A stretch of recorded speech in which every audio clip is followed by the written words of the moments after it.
Hello friends, welcome to study stage. आज हम लोग प्रतिशत निकालना सीखेंगे और बहुत ही आसान तरीके से हम लोग प्रतिशत निकालना सीखेंगे। तो वीडियो को लास्ट तक जरूर देखिएगा। तो आइए स्टार्ट करते हैं। अगर वीडियो आपको पसंद आया और समझ में आया तो प्लीज चैनल को सब्सक्राइब जरूर कीजिएगा और लाइक कीजिएगा। तो आइए स्टार्ट करते हैं। प्रतिशत। तो सबसे पहले हम समझेंगे कि प्रतिशत कहते किसे हैं, किसे कहते हैं प्रतिशत। तो प्रतिशत को अगर हम संधि विच्छेद करते हैं तो इसका क्या संधि विच्छेद होगा? प्रति जोड़ सत, यानी प्रति जोड़ सत हो रहा है। तो प्रति का जो मतलब है क्या होगा? प्रति का मतलब होता है प्रत्येक, प्रत्येक, और सत का मतलब क्या होता है? तो 100, यानी प्रत्येक 100 पर। प्रतिशत हमें निकालने के लिए प्रत्येक 100 पर किया जाता है, निकाला जाता है प्रतिशत को। तो जैसे कि अगर देख लीजिए प्रतिशत का जो है, प्रतिशत का सिंबल कैसा होता है, यानी साइन कैसा होता है, चिन्ह कैसा होता है? तो प्रतिशत को हम इस चिन्ह से दर्शाते हैं। ठीक, प्रतिशत का ये चिन्ह है। या अगर ये चिन्ह कहीं पे दिया रहे तो इसका मतलब क्या है? तो हमें परसेंटेज निकालना है, यानी प्रतिशत निकालना है। तो देखिए, जैसे कि मान लेते हैं कि आपके पास 20 रुपया है। अगर आपके पास 20 रुपया है, मान लेते हैं यहाँ पे हम 20 रुपया आपके पास है। अगर बोला जाए कि इसका जो है 10% दूसरे व्यक्ति को दे दीजिए, मतलब 20 का 10% कहने का मतलब क्या? हम ऐसा जब चिन्ह देंगे इसका मतलब क्या कि परसेंटेज निकालना है, प्रतिशत। तो हमें 20 का 10% निकालना है,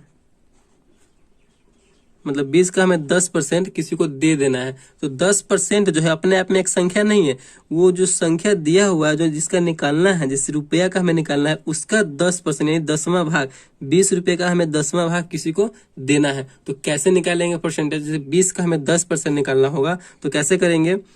20 का कितना निकालना है? 10। और परसेंटेज का मतलब क्या होता है? हम आपको बताएं कि प्रत्येक 100 पर, यानी प्रत्येक 100 रुपया पर, मतलब 100 नंबर है एक परसेंटेज का। ठीक, तो यहां से अगर हम परसेंटेज अगर हटा देंगे तो इसके नीचे हमें क्या कर देना है? 100 लिख देना है। परसेंटेज जैसे हटाएंगे तो हमारा परसेंटेज समाप्त हो जाएगा और नीचे क्या आ जाएगा? 100 आ जाएगा। तो अब हमें इससे कैंसिल कर देंगे। 2 जीरो है तो 2 जीरो से 2 जीरो कैंसिल कर दिए तो क्या बचा? 2 और 1, 2 एकम 2, यानी 2 रुपया, यानी जो है 20 रुपये का 10% कितना हुआ? तो 2 हुआ।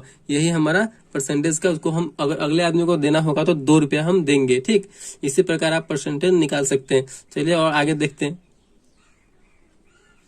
अगर बोला जाए कि 100 का 30% निकालिए, यानी 100 रुपये का 30% कितना होगा? कोई भी संख्या ले लीजिए, कोई भी हम संख्या ले लेते हैं। जैसे कि 100 हो गया, 100 का बोला जा रहा है यहाँ पे कितना? तो 30%। इसे हम प्रतिशत ऐसे लिख सकते हैं या प्रतिशत का हम चिन्ह दे सकते हैं। 100 का 30% निकालिए। ठीक, तो 100 का 30% जैसे निकालने के लिए बोलेगा, और यहाँ पे 100 का 30, 100 का बोला जा रहा है। का को हम क्या बोलते हैं? तो गुना बोलते हैं। ठीक, का को हम गुना बोलते हैं। का मतलब क्या हुआ? तो गुना हुआ। 100 का 30। अब परसेंटेज हटाएंगे तो नीचे हमें हमेशा बेस जो होता है परसेंटेज का वो 100 होता है, यानी जो आधार होता है वो 100 होता है। हम परसेंटेज को हटाकर नीचे 100 ही लिखते हैं। ठीक, तो परसेंटेज को हटाएंगे तो नीचे 100 आ गया। हमें परसेंटेज हटाएंगे तभी हमें उसका परसेंटेज निकल आएगा, उस संख्या का परसेंटेज निकल के आएगा। तो 100 है, 2 जीरो से 2 जीरो हम कैंसिल कर देंगे, कैंसिल हो गया। 10 गुने 3, 10 गुने 3 बच गया, तो 10 तिहाई 30। तो क्या आ गया उसका आंसर? यानी 30 आ गया। 100 का 30% कितना हुआ? तो 30 हो गया। ठीक, चलिए और आगे देखते हैं। इसी प्रकार आप परसेंटेज निकाल सकते हैं। अगर बड़ा बड़ा संख्या रहे, जैसे कि मान लीजिए आप बड़ा संख्या रहे कि 5000 है, 5000 का अगर बोला जाए कि 5% कितना होगा? अगर 5000 का 5% बोला जा रहा है कि कितना होगा, तो क्या करेंगे? हमको बताया वो संख्या, उस संख्या को लिख देंगे। का मतलब क्या होता है? तो का मतलब गुना होता है। तो गुना 5% निकाला है तो परसेंटेज को हटा देंगे और उसके नीचे हमें 100 लिख देना है। परसेंटेज का मतलब ही क्या होता है? तो प्रतिशत का मतलब ही 100 है, पूरी 100।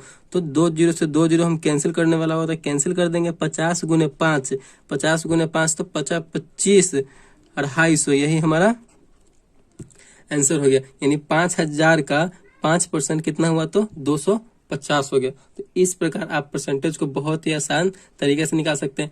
अगर आगे देखिए कुछ इसमें है कि अगर प्रतिशत दिया हुआ हो, जैसे कि प्रतिशत दिया हुआ है और उसको बोले कि भिन्न में बदलना है, यानी भिन्न में चेंज करना है। जैसे कि 10% है, इसे बोल रहा है कि पूर्ण रूप से संख्या में बदलना है, प्रतिशत को भिन्न के रूप में बदलना है। तो भिन्न का मतलब हुआ कि जैसे कि कोई संख्या 2/5 या 3/4, इसका मतलब क्या हुआ, यानी भिन्न के रूप में बदलना है। हमें प्रतिशत को भिन्न में बदलने के लिए क्या करना होगा, तो हमें किसी प्रतिशत को भिन्न में बदलने के लिए, चलिए यहाँ पे लिखते हैं, किसी प्रतिशत को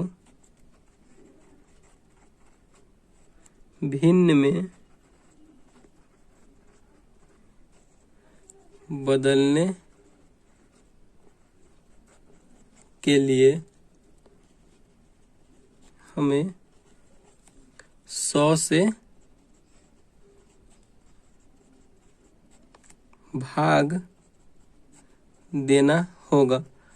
आपको हम क्या बताएं कि कोई भी परसेंटेज है उसको हमें भिन्न में बदलना है। भिन्न का मतलब क्या हुआ, बटे के रूप में, यानी पूर्ण रूप से संख्या के रूप में, जैसे 2/4, 3/5, 6/8, कोई भी कुछ भी संख्या हो उसी रूप में हमें बदलना है। ठीक, तो हमें प्रतिशत को बदलने के लिए 100 से भाग देना होगा। तो 10% बदलने के लिए 100 से भाग देना, इसका मतलब परसेंटेज को हमें हटाना होगा।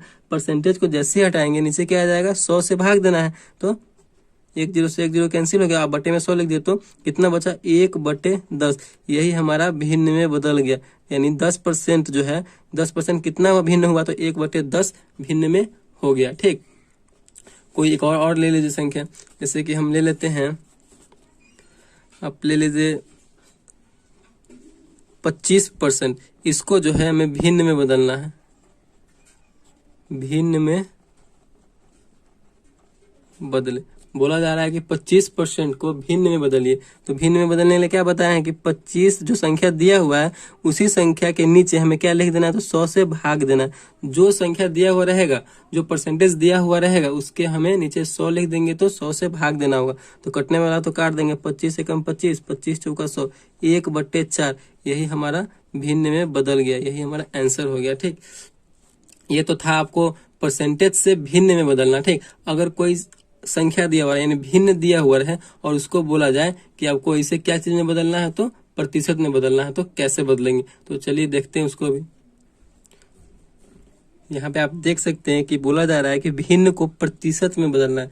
पहले तो हम प्रतिशत को भिन्न में बदल चुके हैं, और यहाँ पे बोला जा रहा है कि भिन्न को प्रतिशत में बदलना है। तो भिन्न को प्रतिशत में बदलने के लिए क्या करना होता है, तो हमें भिन्न को प्रतिशत में बदलने के लिए 100 से गुना करना होता है। ठीक, भिन्न को प्रतिशत में बदलने के लिए। ठीक, तो यहाँ पे 2/5 है, हमें इसे प्रतिशत में बदलना होता है, तो क्या करेंगे, तो हम 100 से गुना करेंगे। 100 से गुना करेंगे तो हमारा प्रतिशत में बदल जाएगा।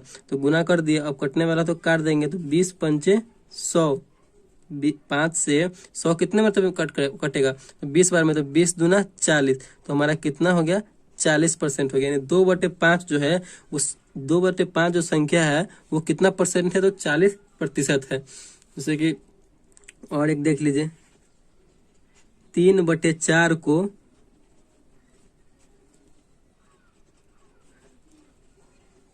प्रतिशत में बदले। हमें 3/4 को प्रतिशत में बदलना है, तो कैसे बदलेंगे, ये भिन्न है 3/4, इसे हमें प्रतिशत में बदलना है। ठीक, तो प्रतिशत में बदलने के लिए कैसे करेंगे, इसे आपको बता चुके हैं कि भिन्न को प्रतिशत में बदलने के लिए क्या करना होता है, तो 100 से गुना करना होता है। यानी 3/4 को हमें प्रतिशत में बदलना है, तो 100 से गुना करेंगे। तो 100 से गुना किए तो कितना आ गया, 3/4 और गुने 100, कटने वाला होगा तो काट देंगे, तो क्या हो गया, 25 चौका 100, यानी 4 से 100 जो कट रहा है 25 मरतबे, तो कितना, 25 तिहाई 75, यानी 75% आ गया। हमारा 3/4 जो है कोई संख्या का कितना प्रतिशत है, तो 75% है। तो इस प्रकार आप भिन्न को प्रतिशत में बदल सकते हैं और प्रतिशत को भिन्न में बदल सकते हैं। ठीक, और परसेंटेज बहुत आसान तरीके से आप निकाल सकते हैं। अगर वीडियो आपको अच्छा लगा हो तो प्लीज चैनल को सब्सक्राइब कीजिएगा और लाइक कीजिएगा। Thank you.